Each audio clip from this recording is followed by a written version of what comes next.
A paz de Deus, pessoal, tudo bem? Espero que vocês estejam ótimos. Como passaram as semanas, semana curtinha, né? Já chegou o fim de semana, para uns maravilha, para outros tristeza, e assim nós vamos caminhando. Mas eu espero que seu final de semana seja de muita alegria. Bom, vamos lá. Será que o Senhor permite o afastamento do cônjuge se não fosse para restaurar novamente? Isso no caso de uma possível aproximação, de uma possível volta. Será que o Senhor permite esse afastamento se não fosse para restaurar? Bem, diante dessa pergunta, nós temos que entender o processo de restauração. Como eu sempre falo para vocês, não é um processo fácil. A volta ou aproximação, às vezes é muito difícil. Porque mesmo que a pessoa que foi embora, que está lá no mundão, que foi viver uma outra vida, ela queira a aproximação, dessa mesma forma há algo que a puxa para o mundo, para o mundão. E o que seria isso? Nada mais, nada menos que o pecado. A gente sempre fala, né, que quando nós abrimos uma brecha no nosso relacionamento para que o pecado entre, é até fácil abrir essa brecha, né? Agora, para fechá-la é complicado. Até porque as pessoas que passam por um processo de restauração, de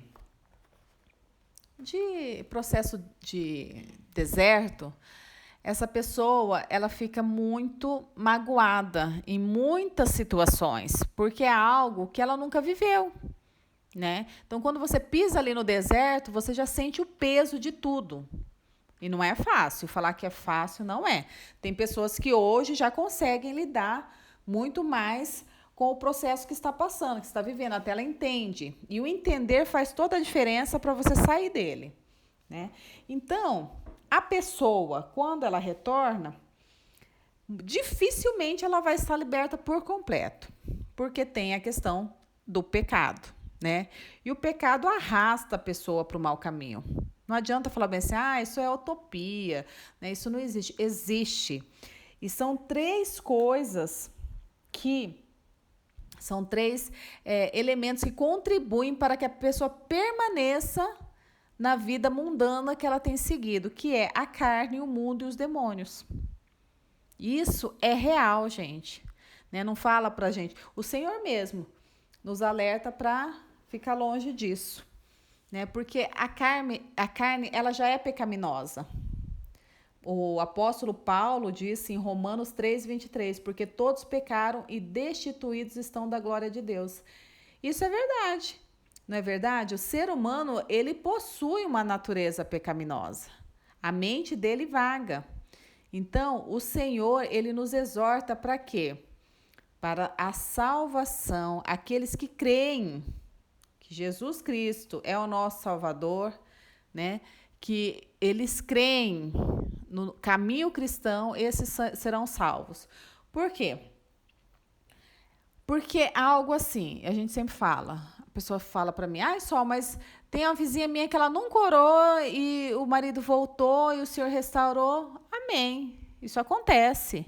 Né? Quando se trata de uma restauração cristã, eu sempre falo para vocês que não que o caminho seja mais difícil, mas é porque o Senhor trata com os dois, primeiramente com aquele que está no deserto, buscando a restauração da família, se santificando em oração, e o Senhor também vai tratar aquele que está no mundo. É óbvio que o tratamento não é igual. Às vezes a gente quer que, por que eu estou sofrendo e o outro não está? Né? Porque você que quer o casamento, ele não quer. Então, quando a pessoa não quer, ela está livre. Na mente dela, ela está livre para fazer o que quiser. Então, quando o pecador opresso, ele quer voltar do mesmo modo, a prática pecaminosa, ela leva ele novamente para o mundo. E é essa nossa luta, uma luta espiritual. Por quê? Tem a carne, o mundo e os demônios. Você acha que eles vão querer uma restauração de casamento? Você acha que os demônios vão querer? Quando eu falo que o inimigo não brinca de ser mal, que ele é mal, vocês não acreditam, mas é verdade. É um mundo espiritual.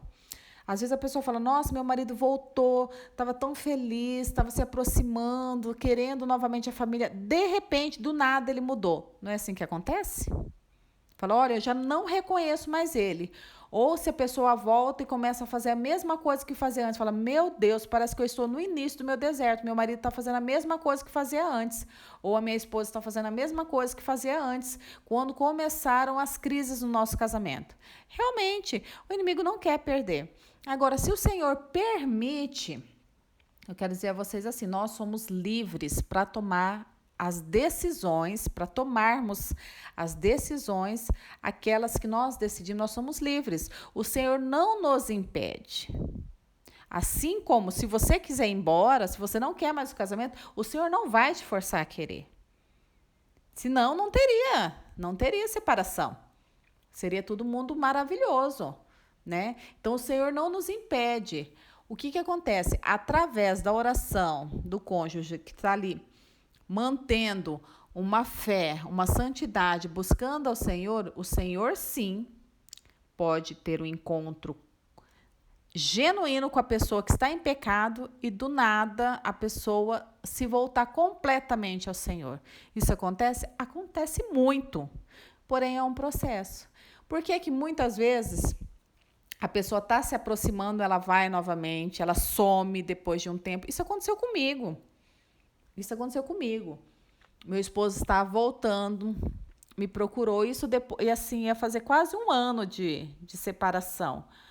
Nós separamos em setembro, isso foi mais ou menos em maio, junho. Mais ou menos esse período.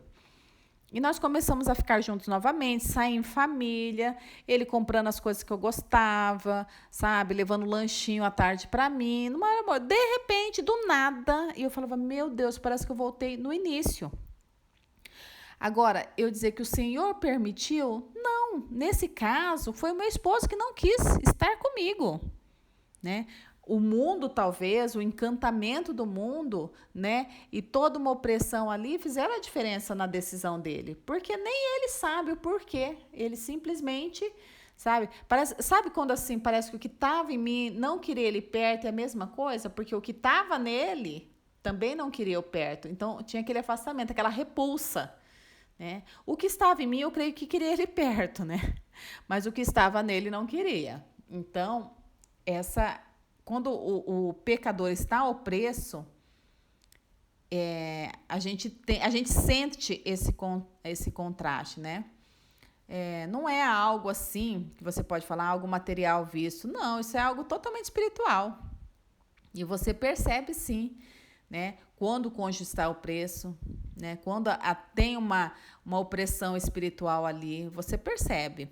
Não precisa nem a pessoa falar, mas nunca ninguém me revelou nada. Nem precisa. Você conhece muito bem como era o seu esposo, como era a sua esposa e como eles estão hoje, né? Então, não precisa que ninguém revele nada. Você mesmo está vendo tudo isso, né? Então, quando acontece isso, nós sofremos pelas atitudes erradas do nosso cônjuge.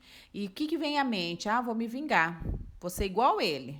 Né? Quantos aqui não pensaram isso? Não, eu vou fazer a mesma coisa, porque eu estou fazendo tudo isso, não está resolvendo. Gente, não faça. Não faça. Não pague o mal com o mal, porque tudo que nós fazemos, nós pagamos aqui mesmo, tá? Nós pagamos aqui mesmo. É a lei da plantação e da colheita. Então, não espere pagar o mal com o mal, ou espere uma volta para dar o troco. Não. Você está em Cristo. Então, Cristo está em você. Haja de uma forma diferente, né? Então, quando a pessoa opressa, ela está perturbada, está longe de Deus, ela nem sabe o que ela faz, né? A pessoa fala, mas como que não sabe? Sabe sim? Não, muitas vezes não sabe. É só você ver e falar, meu Deus, eu não consigo acreditar que meu esposo está fazendo tudo isso, que ele nunca fez. Não é assim? Então, é que você nem sabe, né, o que passa na mente dele. Ele age sem temor. Ele age com atitude, ferindo a outra pessoa sem ao menos perceber. A mente dele é uma mente que está totalmente destruída para as coisas de Deus. É uma mente que está totalmente adúltera. É uma mente que está totalmente voltada ao mundo. E não adianta você falar, não adianta as pessoas, eu vou chamar o pastor para falar. Não adianta, gente, não adianta. Se isso adiantasse, vocês não estariam aqui ouvindo esse áudio. Não adianta. Então, assim, eu acho que não seria nenhuma permissão de Deus, mas sim que você é livre para fazer o que você quer. Porém, né? Sabe aquela corda que o Senhor vai soltando? Vai indo, vai indo, vai indo. Chega um tempo que essa corda vai ser puxada, como foi para o meu esposo. Então, quando teve essa aproximação, eu fiquei toda feliz. E depois eu, né, caí do 29º andar, 30º, sei lá das quantas. Parece que eu voltei no fim da fila. Sempre falo para vocês. Mas não foi, eu estava já fortalecida. Mas eu passei aquele período ruim. Então, assim, eu não acho que... Porque são inúmeras vezes. Tem pessoas que voltam inúmeras vezes, né? Então, eu não acho que seja uma permissão. Eu acho que o cônjuge, nesse caso, ele não está liberto totalmente para ter um convívio em família. Porque não é só voltar. É voltar e ficar. Né? É voltar e cumprir aquele papel de marido, é cumprir o papel de esposa, é estar novamente em família. É diferente, né? Porque voltar, você pode voltar ali, mas sua mente está totalmente pro lado mundano. Você pode isso, né? Então, o voltar é voltar e sim querer estar com a família. Então, é fácil, às vezes, a gente apontar, fulano tá fazendo isso, fulano tá fazendo aquilo. Sim, só que se você olhar pro seu marido, tá? Com os olhos naturais, você não vai conseguir enxergar nada. Tem que olhar assim com os olhos espirituais, né? E é lidar com uma realidade que você ali no momento não pode controlar, você pode orar, né? Então, você respeite, né, o que está acontecendo no âmbito espiritual e ore para a libertação e se consagre, se santifique e tenha fé que o Senhor vai resolver. Agora, a culpa não é do Senhor. O Senhor, ele é bom, o Senhor é maravilhoso. Tanto é que ele restaura, ele nos dá um coração de perdão, ele transforma o coração do cônjuge opresso num coração de carne que sente falta da família, é o Senhor que faz. Então, eu creio que não seria nenhuma permissão de Deus o afastamento, mas eu creio que são atitudes tomadas pelo cônjuge que naquele momento não quer o casamento de volta. Né? Ele sente falta da pessoa, porém, quando ele vem, ele não consegue ficar. O mundo ali, naquele momento, fala mais alto. Então, o voltar é bem complicado. Tem pessoas que falam para mim, Sol, mas graças a Deus, o meu voltou, tá tudo bem, olha, aquilo que você falou da quarta fase, eu achei que seria ruim, mas não é não, graças a Deus. De repente, um mês depois, a pessoa me procura. Sol, você não sabe o que aconteceu. Eu sei tudo o que aconteceu. Né? Então, assim, eu não digo que a pessoa vai logo embora. Ou não. Não, o Senhor restaura, o Senhor é bom, você tem que confiar. Não ache que o seu casamento não vai ser restaurado, ele vai ser restaurado. Só que até acontecer a restauração definitiva, tem muitos altos e baixos, como qualquer casal. Né? Porém, uma pessoa que já foi para o mundo, já conviveu com as coisas do mundo lá fora, ela tem uma ânsia maior pelo pecado. Isso é óbvio. Tá? A não ser que ela seja realmente convencida pelo Espírito Santo de Deus e remida ali, literalmente, pelo sangue do Cordeiro, querendo seguir os preceitos cristãos e não errar mais. Aí é uma luta interna dela para que ela se mantenha no caminho do Senhor, né? Então, assim, creia que tudo vai ser perfeito, que o Senhor na sua vida vai agir no tempo certo e que nada vai ficar para trás, né? O Senhor fará da forma que Ele pretende fazer. Apenas você confia, porque a nossa confiança tem que estar no Senhor, né? O Senhor, Ele não se alegra na destruição de um lar. O Senhor não se alegra na destruição de uma família, de forma alguma. Por isso que você está aqui, ouvindo esse áudio, porque nem você quer isso. Né? O Senhor, ele se alegra sim numa família feliz, com os filhos felizes e todos seguindo no caminho cristão, né? Em Provérbios 24:16 está escrito assim: porque 7 vezes cairá o justo e se levantará, mas os ímpios ficarão prostrados na calamidade. Olha aqui, nós, como os cristãos, nós erramos diariamente. Nós somos pecadores sim remidos, porém, isso não impede de pecarmos, né? Mas aqui está dizendo, o Senhor fala que o justo ele cairá e se levantará. Né? Então, quando um pecador remido, lavado pelo sangue do Cordeiro, regenerado, ele continua na sua natureza frágil e imperfeita, mesmo assim, ele é temente a Deus, ele é temente ao evangelho da salvação. Por isso está escrito assim: por 7 vezes cairá o justo e se levantará, mas os ímpios ficarão prostrados na calamidade. Enquanto o pecador opresso, ele não tiver um encontro verdadeiro com o Senhor Jesus, né? Ele não tiver aquele encontro genuíno que eu falo, em que as máscaras todas ali se cairão, as escamas dos olhos se cairão, os tapões dos ouvidos se cairão. Se não acontecer isso, ele não estará pronto para te assumir como esposa, como esposo, como família. Não estará, sabe? Eu falo isso porque eu acompanho muitos casais que depois da restauração têm dificuldade. Só que parece que é um período e logo, logo o Senhor já coloca tudo no lugar, porque é o Senhor que entra. Por isso que nós não temos que pagar o mal com o mal, nós não temos que deixar de orar e nós temos que confiar no Senhor, colocar tudo na mão dele e acreditar que o Senhor está agindo por nós, está fazendo por nós e que o melhor sempre ele fará. O melhor ele fará por nós.